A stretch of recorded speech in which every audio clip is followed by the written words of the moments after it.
Guest of honour కార్యక్రమానికి స్వాగతం. ఈరోజు మన గెస్ట్ ఆఫ్ ఆనర్ కార్యక్రమంలో మాజీ కార్పొరేటర్ బలుపూరి రామకృష్ణ.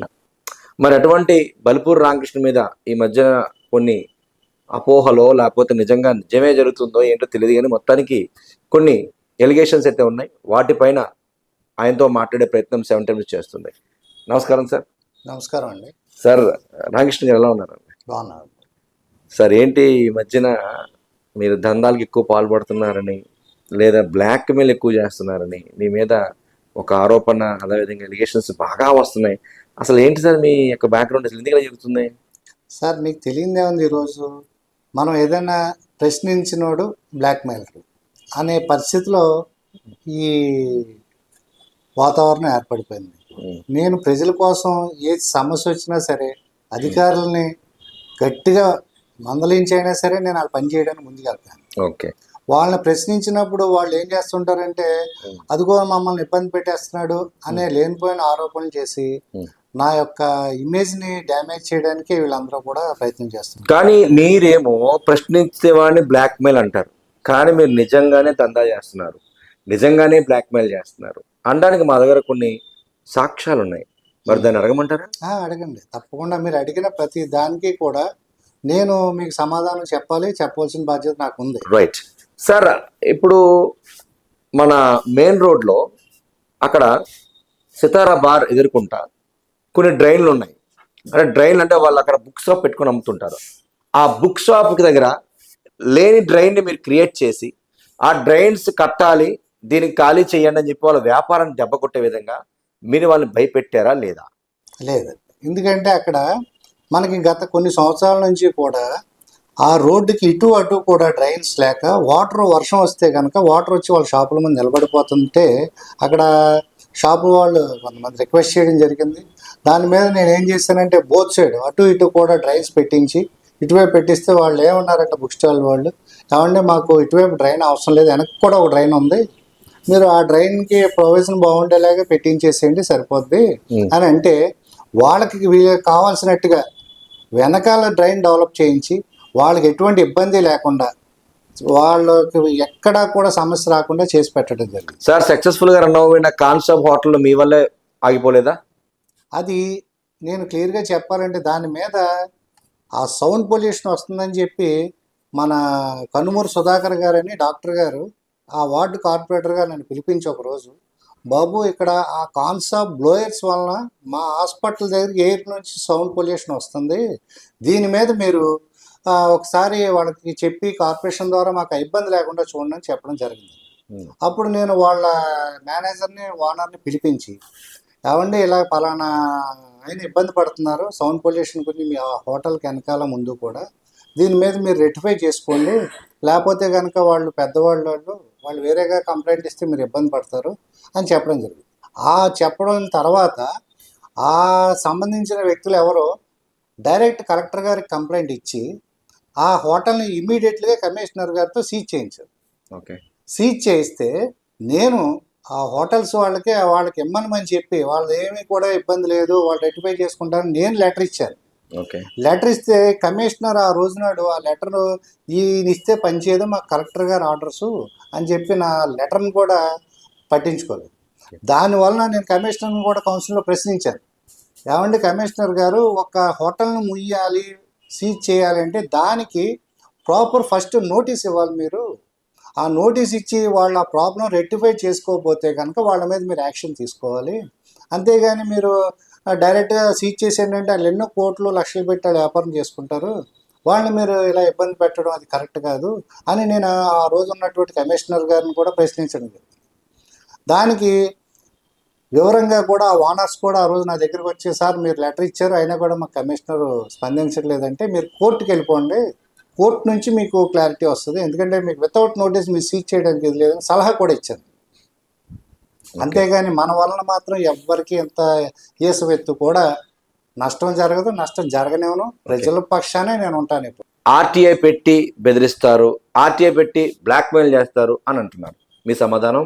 ఇప్పుడు దానికి క్లియర్గా చెప్పవలసిన బాధ్యత నాకు ఉందండి. ఎందుకంటే ఆర్టీఐ యాక్ట్ అన్నది మనం సమాచారం కోసం పెడతామండి. ఆ సమాచారం ఎవరి కోసం పెట్టాలంటే అధికారులు మనకి ఒక కార్పొరేటర్ స్థాయిలో కూడా నాకు అధికారులు సమాచారం ఇవ్వడానికి ముందుకు వచ్చేవారు కాదు. ఆ సమాచారం ఇవ్వనప్పుడు మనం ఏం చేయాలి? వాళ్ళతో దెబ్బలాడడం.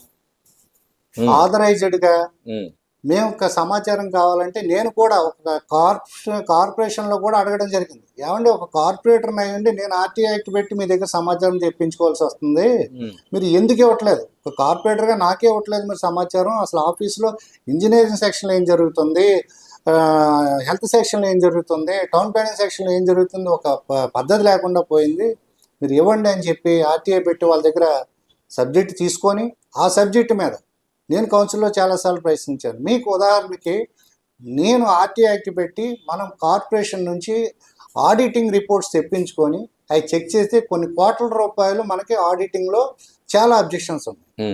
ఆ అబ్జెక్షన్స్ మీద ఈ రోజుకి కూడా ఏ కమిషనర్ కానీ పైనుంచి కానీ ఈ క్లారిఫికేషన్ లేదు. కానీ ఇంజనీరింగ్ సెక్షన్కి వచ్చేపాటికి మీకు 15 కోట్ల రూపాయల దాకా కూడా ఎంబుక్స్ లేకుండా కూడా బిల్స్ చేసిన రోజులు ఉన్నాయి.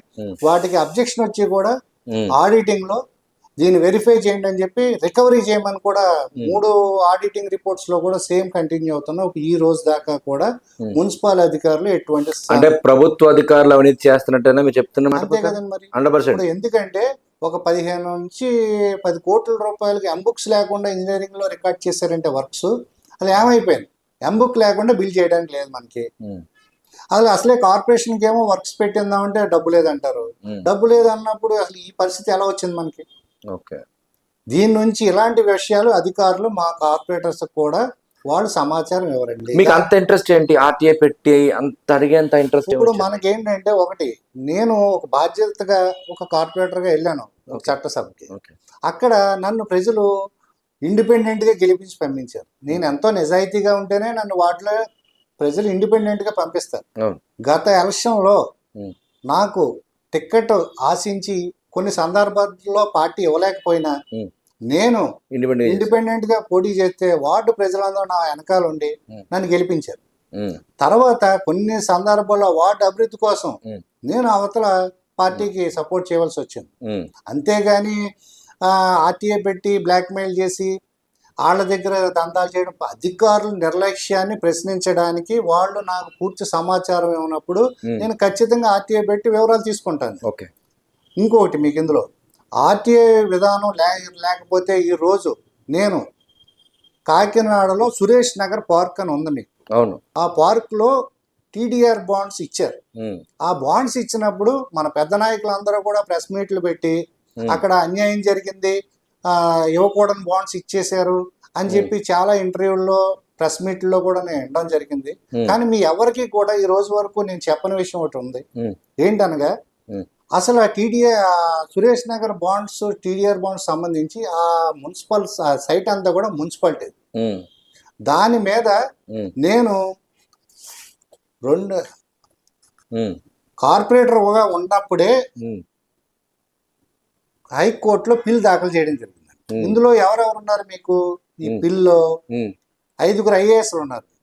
ఈ 5 ఐఏఎస్లు కూడా ఇప్పుడు మన ప్రజా సొమ్ము, దాన్ని మున్సిపల్ కార్పొరేషన్ అంటే మన ప్రజలది, మన ప్రజా సొమ్మును దుర్వినియోగం చేయడానికి అప్పటి అధికారులు అందరూ కలిసి 160 కోట్ల 130 కోట్ల మధ్య దగ్గర టీడీఆర్ బాండ్స్ రూపంలో వాళ్ళకి ఇవ్వడం జరిగింది.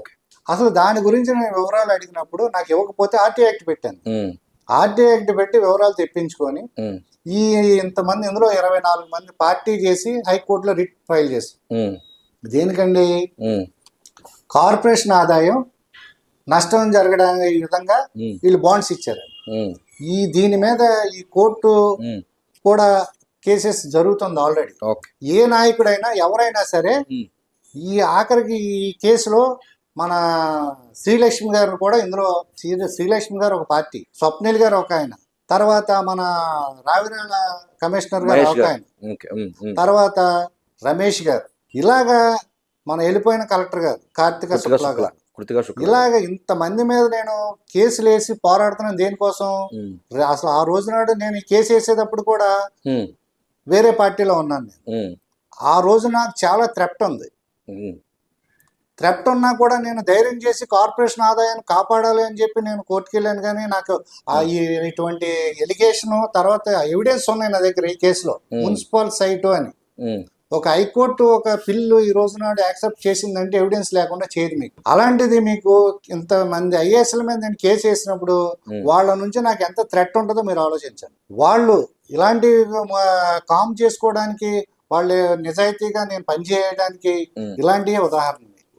ఓకే, అంచేత ఇలాంటి పెట్టి నేను ఆర్టీఐ పెట్టి వివరాలు తీసుకొని చేస్తుంటాను. కానీ ఎవరిని కూడా బ్లాక్మెయిల్ చేయడం కానీ నేను నిజాయితీగా ప్రశ్నిస్తాను. ప్రశ్నించిన దానికి మీకు తెలియదేమన్నా, ప్రశ్నించినవాడు బ్లాక్మెయిల్ ఈరోజు. రైట్ సార్, మీరు లాని గౌరవిస్తారా? తప్పకుండా.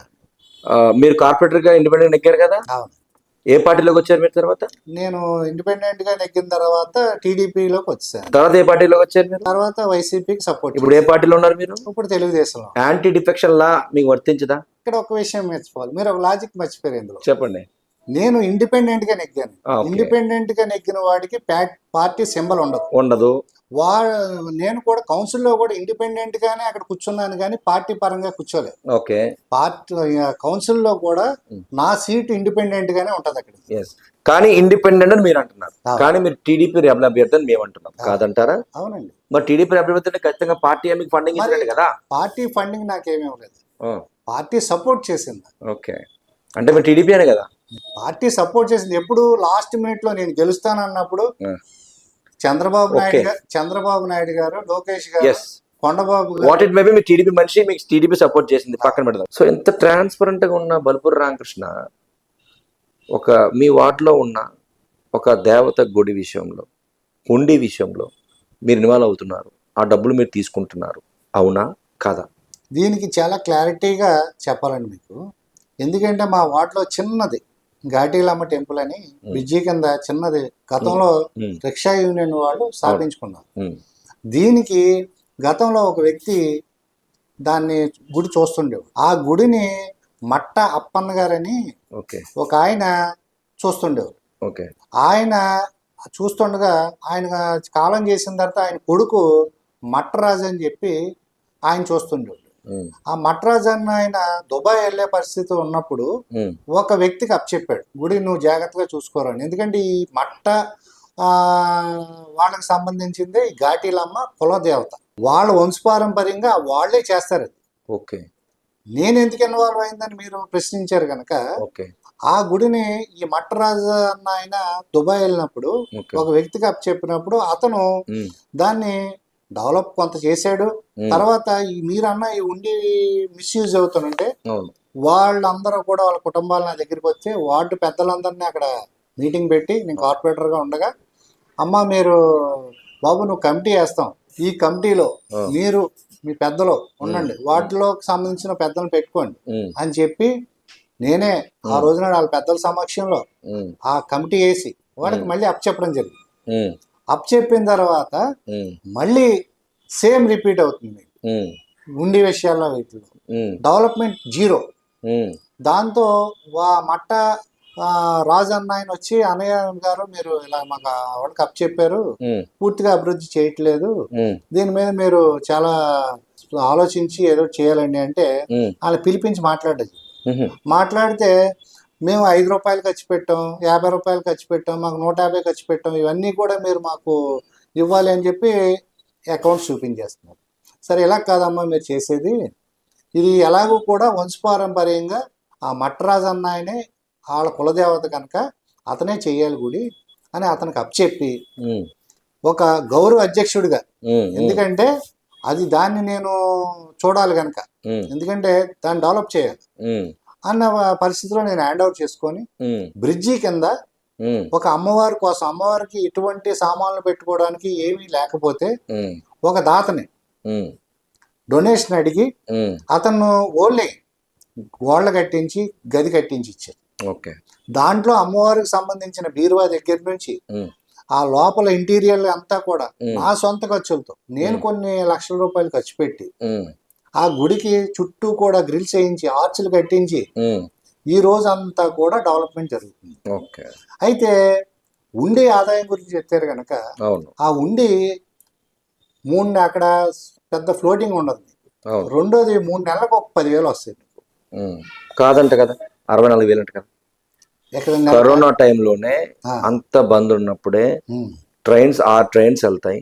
ఆ ట్రైన్స్ వెళ్తే అక్కడ ఉన్న భక్తులు వేస్తే ఉమ్, అప్పుడు ఉంది ఆదాయం 64,000 వచ్చింది అని మాకు సమాచారం. ఆ ఉండి తాళం వేసి మీకు ఇస్తాను. ఓకే. నెల, 2 నెలలు, 3 నెలలు మీరే దగ్గరుండి ఓకే. ఓపెన్ చేసి ఓకే. నెలకు 60,000 ఆదాయం వస్తే ఆ. ఆ డబ్బు అంతా నేను కట్టేస్తాను. ఇక్కడ నా సొంత డబ్బుతో నేను ఎంత కట్టానో స్థానికులను అడిగితే ఓకే. వాళ్ళందరూ కూడా చెప్తారండి. రెండోది, ఆ ఏరియాలో నేను కార్పొరేట్ రాకముందు ఓకే. విపరీతమైన గంజాయి ఓ. బ్లేడ్లతో కోసేయడం, ఉమ్. సెల్ ఫోన్ లాక్కోవడం, పర్సులు లాక్కోవడం, ఇలాంటి ఎన్నో రకరకాల పరిస్థితులు అక్కడ ఉండేవి నేను కార్పొరేట్ రాకముందు. ఓకే. నేను కార్పొరేటర్ అయిన తర్వాత బ్రహ్మాండంగా పార్కింగ్ పెట్టుకోవడం కోసం స్థానికులు ఉమ్. అన్ని గచ్చులు చేయించి ఉమ్. సొంత ఇంట్లో ఎలా ఉంటుందో బ్రిడ్జి కాలనీ చూస్తాను. నేను కాకినాడలో ఛాలెంజ్ చేస్తున్నాను, ఏ బ్రిడ్జి కింద కాలంలో చూడండి, ఉమ్. నేనున్న కార్పొరేటర్గా ఉన్న కాలం చూడండి, ఉమ్. ఎంత అందంగా ఉంటే మీరు చూడండి. ఎక్కడ ఎంకరేజ్మెంట్స్ కానీ ఆక్రమణలు కానీ ఏమీ ఉండవు. ఉమ్. ప్రశాంతంగా ప్రజలు వాహనాలు పార్కింగ్ పెట్టుకుంటారు, ఉమ్. సరదాగా కూర్చుంటారు. ఆ పరిస్థితి తీసుకొచ్చి ఉమ్. అక్కడ ఉన్నటువంటి గంజాయి తాగే బ్యాచ్లను కూడా అక్కడ లేకుండా చేసేసి ఉమ్. ఈ రోజు ఆ బ్రిడ్జి కింద ఎంత అందంగా ఉందంటే మీరే వెళ్ళి చూడొచ్చు. ఓకే. సరే, ఫైనల్ గా మరి మీకు జరిగే అన్యాయం కోసం మీరు ఏ రకంగా పోరాడుతున్నారు? మీ షాప్ కి అడ్డంగా పెట్టారని చెప్తున్నారు, మరి ప్రభుత్వం పట్టించుకోవట్లని చెప్తున్నారు, మరి మీ స్పందన ఏంటి? నా స్పందన ఏంటంటే అండి, ఇప్పుడు నేను అధికారుల దగ్గరికి, కలెక్టర్ గారి దగ్గరికి వెళ్ళాను. ఉమ్. దానికి ఆ బిల్డింగ్ అసలు ఫైర్ సేఫ్టీ లేదు. మీకు ఉమ్. బిల్డింగ్ ఫైర్ సేఫ్టీ లేదు. ఓకే. అయినా పర్మిషన్ ఇచ్చారు. అసలు కార్పొరేషన్ నుంచి ఎటువంటి పర్మిషన్స్ ఆ మాల్కి లేవండి. ఓకే. అయితే రేపు ఏదైనా ఫైర్ అయ్యి ఎవరైనా చనిపోతే ఈ రోజు సమాధానం ఎవరు చెప్తారండి? మా గవర్నమెంట్ చెప్పాలి. ఎందుకంటే నేను ఎలక్షన్ ముందే ఉమ్. టీడీపీలోకి రావడం జరిగింది. నా వార్డులో 300 మంది కార్యకర్తలతో నేను టీడీపీలో జాయిన్ అయ్యడం జరిగింది. ఉమ్. ఎలక్షన్ అంతా కూడా నేను తెలుగుదేశానికి పనిచేశాను. ఉమ్. కొండబాబు గారి విజయానికి కష్టపడ్డాను. ఉమ్. అలాగే జనసేన కూటమి అభ్యర్థి. కూటమి అభ్యర్థి గారికి కష్టపడ్డాను. నేను ఎప్పుడూ కూడా నా పని నేను చేసుకెళ్ళాను. ఉమ్. ఇప్పుడు నేను నిజాయితీగా ఉండి ప్రశ్నించడం వల్ల ఉమ్. నా మీద ఇలా లేనిపోయిన అభియోగాలన్నీ పెట్టి ఓకే. నన్ను బ్యాట్ చేయాలని చూస్తున్నారు. దీనికి నేను ఎక్కడ ఎలా సమాధానం చెప్పాలో ఓకే. చెప్తాను నేను. ఎందుకంటే నేను ఎప్పుడు కూడా ప్రెస్ల ముందుకు కానీ అవును. మీడియా సమావేశాలు పెట్టడం కానీ ఇలాంటివి ఏమి ఉండవండి. ఎందుకంటే నేను కష్టంలో ఎవరున్నా సరే ఉమ్. నేను ముందుకు వెళ్తాను, గట్టిగా ప్రశ్నిస్తాను. నేను అధికారి తప్పు చేస్తే నువ్వు ఎందుకు చేసేవా అని అడుగుతాను. ఉమ్. వీటికి సమాధానం చెప్పలేక కొంతమంది బ్లాక్మెయిల్ గాడు అంటారు, కొంతమంది ఏమో దోచుకోవడానికి ఇలాంటివి మాట్లాడతాడు అంటారు. ఇవన్నీ ఈ రోజులో అందరికీ తెలిసినాయే మీకు. ఉమ్. ప్రతి రాజకీయ నాయకుడి మీద కూడా నిజాయితీగా ఉన్నవాడి మీద ఏదో ఒక బురద చల్లడం అన్నది మీకు తెలిసింది. అది లేదండి, మధ్యన కొంతమంది రాజకీయ నాయకులు కూడా నీతిగా పనిచేసడానికి బ్లాక్ మెయిల్ అనేది దండాలని చెప్తున్నారు. ఈ మధ్యన మా 7 టైమ్స్ అటువంటి వచ్చింది అనుకోండి, పెద్ద ప్రాబ్లం కాదు. ఓకే, ఫైనల్ గా థ్యాంక్ యూ సార్, మీ విలువైన సమయాన్ని మాకు ఇచ్చినందుకు. మీ సమస్య కోసం పోరాటానికి 7 టైమ్స్ పోరాటం చేస్తుంది. Thank you sir, thank you so much.